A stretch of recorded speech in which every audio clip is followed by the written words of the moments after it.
Number 10, this is a bit more specialised. Teach your children to speak properly.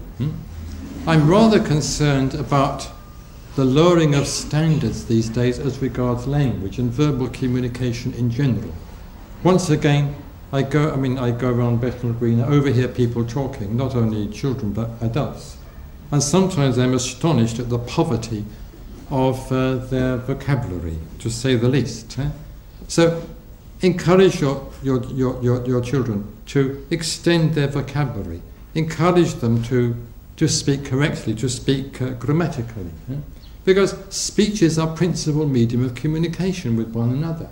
If you haven't mastered this particular medium, well, you won't be able to communicate with other people beyond a certain level. Maybe your communication will be reduced to the equivalent of just grunts and squeals.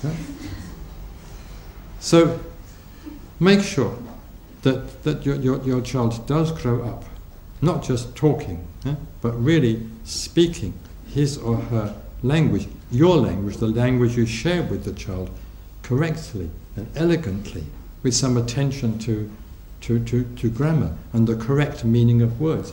Don't be afraid of correcting the child.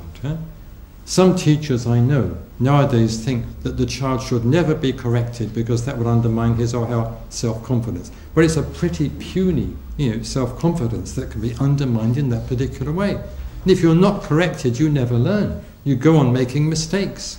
And mistakes are become hardened and become habits. So correct your child when your child picks up incorrect expressions from school friends. And of course, try to check your child when he or she shows any tendency to use bad language. Speech is such a wonderful thing. Speech is one of the greatest creations of the human race. As I've said, it's our principal means of communication with one another. So let's use it and teach our children to use it as fully and effectively and as beautifully as we possibly can. If we don't teach our children to speak properly, well, we're really depriving them of something which is very precious indeed.